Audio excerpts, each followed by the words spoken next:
that if anything happens, that we have to accept the situation.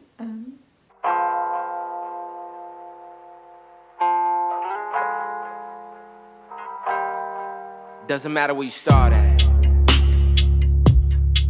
It only matters where your heart's at. You got a chance, better take that. There's no time just to waste that. See, we only get one shot. Like we only get one life. And even when you get beat down, come back like the sunrise. Cause everybody wanna tell you everything you can't do. They ain't never step foot in your shoes. I'ma tell you, anything you want, you can get it. Chase your dreams like you really can't lose. All you gotta do is get it. Shoot for the stars, don't give it. All you gotta do is stay driven. Focus on the mission. Man, they just lack ambition. But you, I can tell you got a vision. So follow your dream.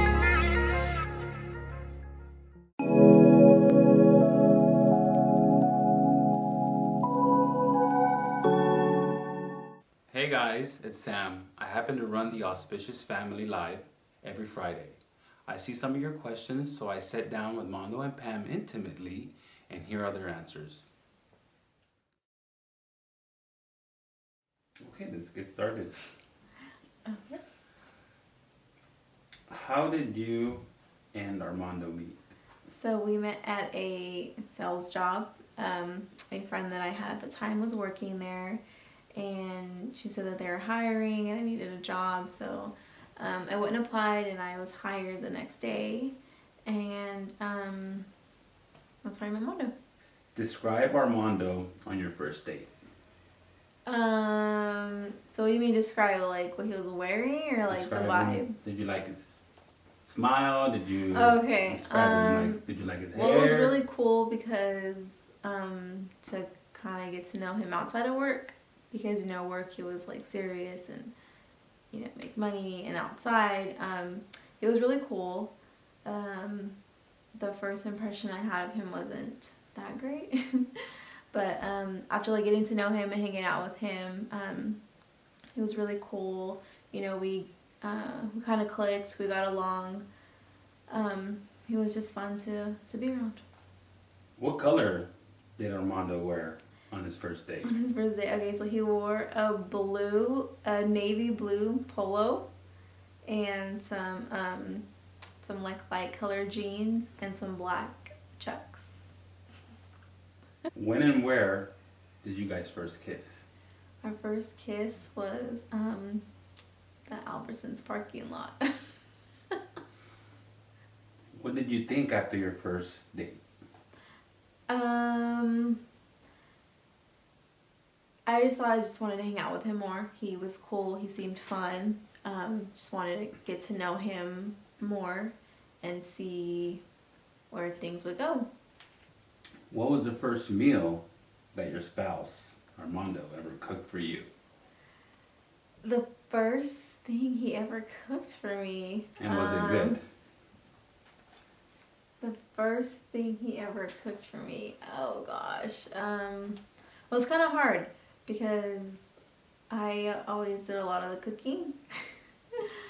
The first thing that he cooked for me was probably his chicken.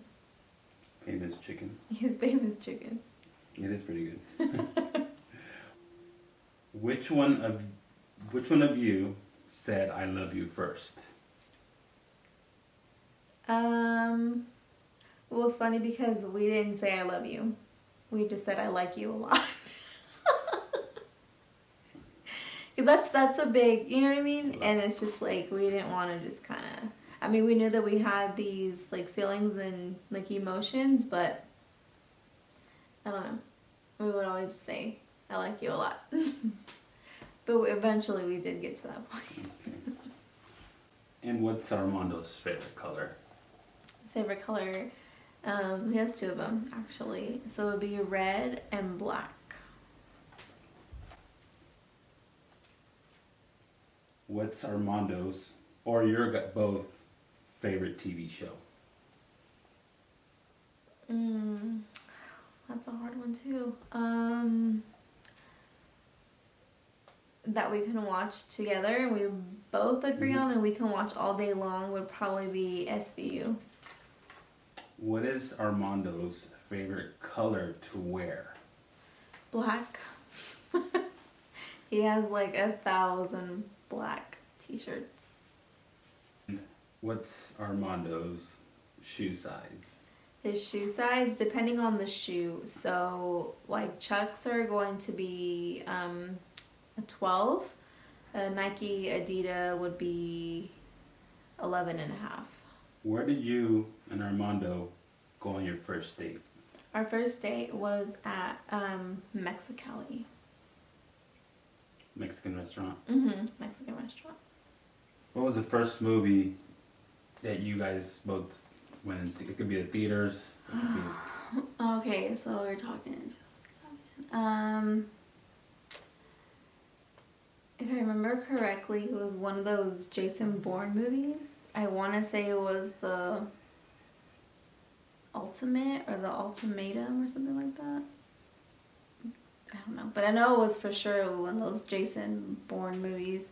Cause I was like, I remember, I told my stepdad, I was like, oh my god, it's a really good movie, and you can watch it. Now we're gonna get personal. How did you react? How did your family react when you told me you were getting married?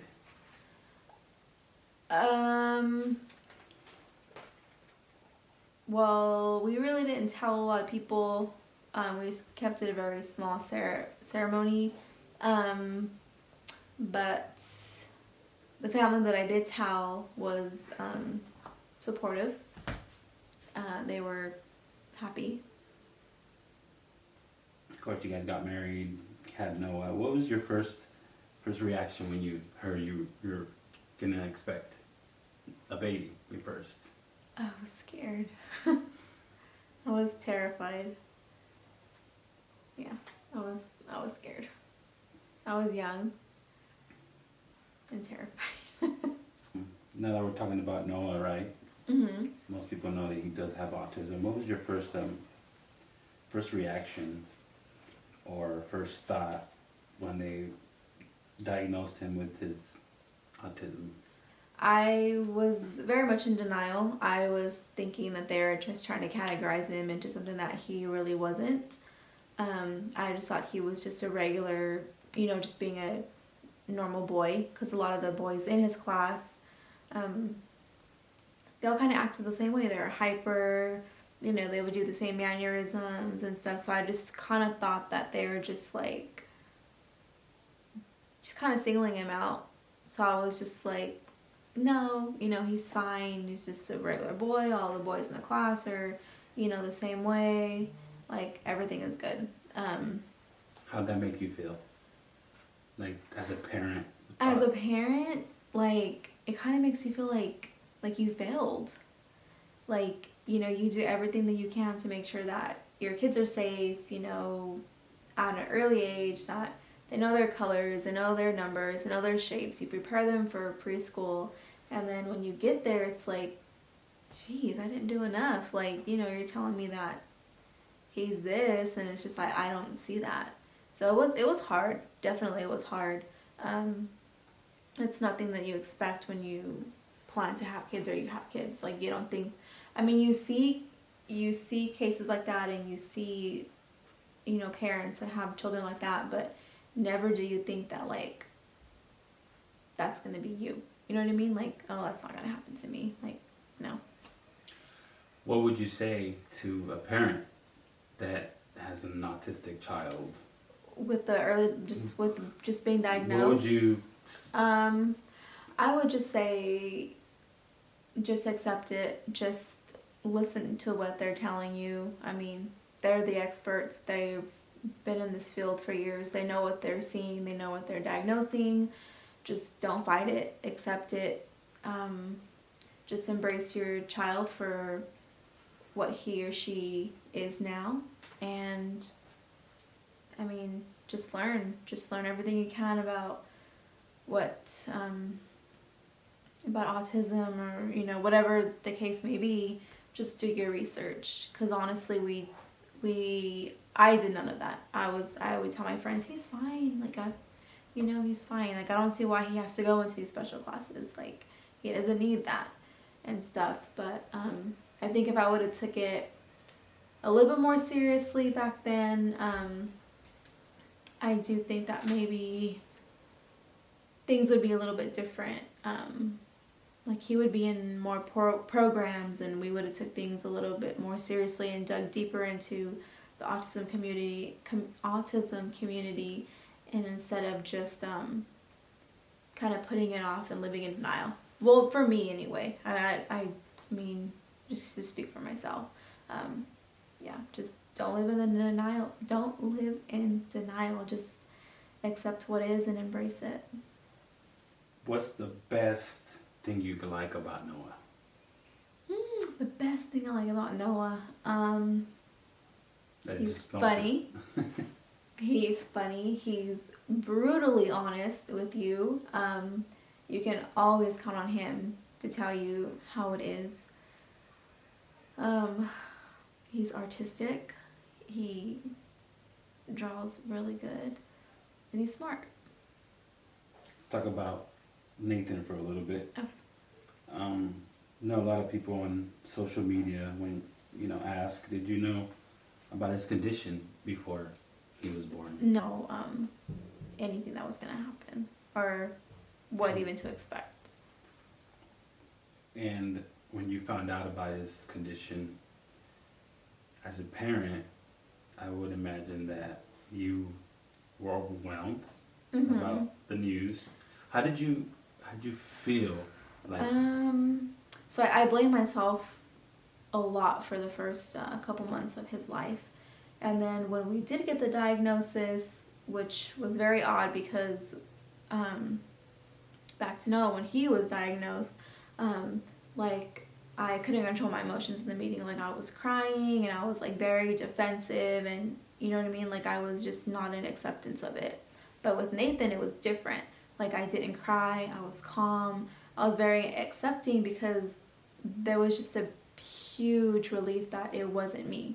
You know what I mean? Like, this is something that happened on his own. He created this whole gene mutation. It didn't come from me, it didn't come from Mondo. So I was just like, okay, it wasn't me. Not a horrible mom, like everything. I mean, on my part, I'm good. I know that I'm good, but now we have to figure out how to care for him because they didn't know. They gave us an answer, but they're just like, we don't know what to tell you. We don't know anything about cutis laxa. What was his diagnosis? So his diagnosis was cutis laxa type 3. The mutation is ALDH18A1. You have surgeries? He had... How many? So he had, in total, 5 surgeries. Now, on these 5 surgeries, I know every surgery is, life risk, but was his life, like, really, I'm sure, was there a time where they told you he might not make it? There's a time that they just... No, before all the surgeries, his surgeon was, pretty confident that everything was going to go well. It was the first one where he was already out of surgery, he was recovering, he was intubated, and I don't know if you've ever seen anybody intubated before. I never had until... My sister's baby was intubated. Oh, yes. So, they have the tube and everything, and so as he was waking up from the medication, he was trying to swallow, and then because he has the reflux, it was creating a lot of phlegm in his throat. So what happened was he stopped breathing, and I remember, being by his side, and the machines were going off, and I was just looking, and I told Mondo, I was like, he's not breathing. And then, and he was like changing colors. Like, he went from like pale to like purple. And I told the nurse, I was like, he's not breathing. She's like, it's fine. Like, he's fine. And I was like, he's not breathing. Like, what part do you not understand? Like, he's not breathing. And at that point, like, he was like literally gone. So I couldn't handle it. I like just literally, I didn't run out, but I like walked out. And I remember just falling to my knees and just praying to God to just bring him back. What did Mondo say to you? So Mondo had actually stayed in there with him. I just said, stay here, and I left the room.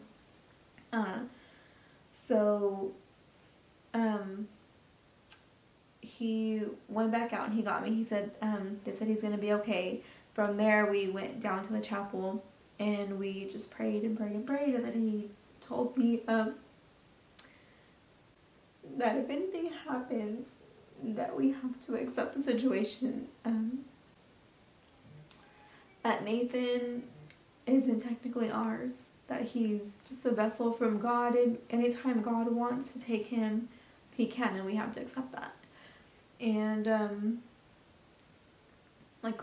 we'd stay there for about maybe an hour, just praying and praying, and I just pray like I never prayed in my life before. And then the nurse called and she was like, everything's fine, he's fine. She's like, you can come back up now. And I was like, oh my gosh, this is not what was supposed to happen. But yeah, he was, he kind of kept me together. Like, he reassured me that no matter what happens, like, we'll be fine. Like, so he was there for me. Is that one thing you like about Mondo? One of them, yeah. Where he just knows what to say. He just knows what to say. He knows how to comfort you. He's just, no matter how rough the situation is, he's just there for you.